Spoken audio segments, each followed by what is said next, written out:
Hey, welcome to my mini teach for today. All right, we've got a lot to get through. I like to keep these mini teaches brief and under 10 minutes. The last couple of mini teaches have, they have challenged me to keep my words brief.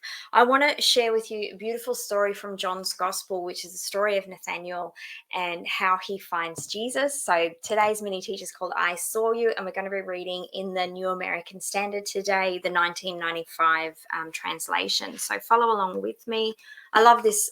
I love this so much. I love how The Chosen chooses to portray this story. It's so beautiful. It's so moving. If you haven't watched The Chosen yet, what are you doing with your life? Basically, go and check it out. It's amazing. Pick up the text with me, John's Gospel, chapter 1, verses 45. We're going to read through to 51, and it says, Philip found Nathanael and said to him, We have found him of whom Moses in the law and also the prophets wrote, Jesus of Nazareth, the son of Joseph. Nathanael said to him, Can any good thing come out of Nazareth? Philip said to him, Come and see. Jesus saw Nathanael coming to him and said of him, Behold, an Israelite indeed in whom there is no deceit. Nathanael said to him, How do you know me? Jesus answered and said to him, Before Philip called you, when you were under the fig tree, I saw you. Nathanael answered him, Rabbi, you are the Son of God, you are the King of Israel. Jesus answered and said to him, Because I said to you that I saw you under the fig tree, do you believe? You will see greater things than these. And he said to him, Truly, truly, I say to you, you will see the heavens opened and the angels of God ascending and descending on the Son of Man.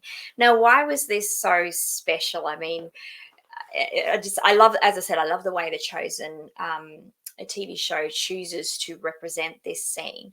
But it certainly seems to me within the text, it's implied within the text, that this was a deeply personal statement towards Nathaniel. Now, for whatever reason he was sitting under the fig tree, and whatever had been going through his heart or his mind, Jesus knew, and he could he not only read the situation, but he spoke life into whatever Nathaniel was going through, because he greets him as a man who is in whom there is no deceit.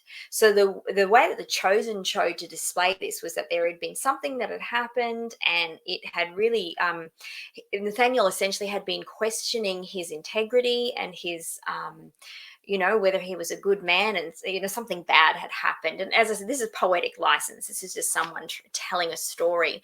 But I love how it did this, because Jesus in that moment spoke life to Philip and said, he spoke to the eternity that God had placed within Philip, who Philip actually was, a man without deceit. Amen.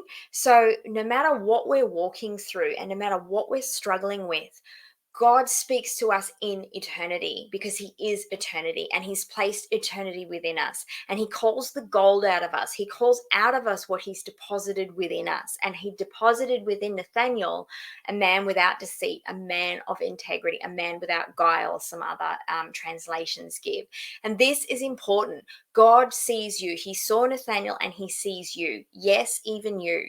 Whatever it is you're walking through, he sees you and he calls out what he's placed in you. Just as he came to Gideon in Judges chapter 6, and he was afraid and just trying to secretly thresh out some grain in a wine press, hiding out to feed his family.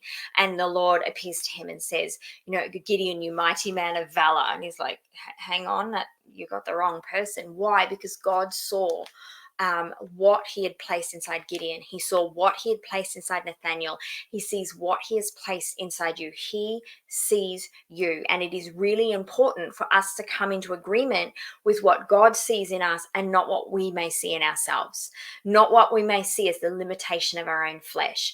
Jesus came to redeem that. He didn't just, it's not just that we're born again and we have a new, we're a new man from the inside out, that we're born again, we're born, and our spirit is renewed. Oftentimes there's some really bad teaching that says, the spirit's renewed, the flesh is evil. No, Jesus redeemed every part of who we are. The flesh has been redeemed.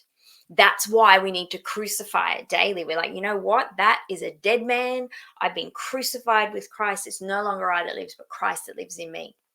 So every part is redeemed.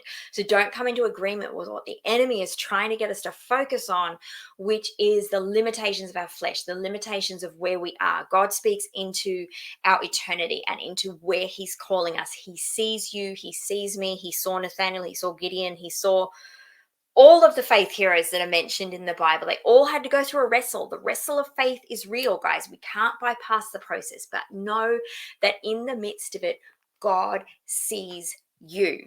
Amen.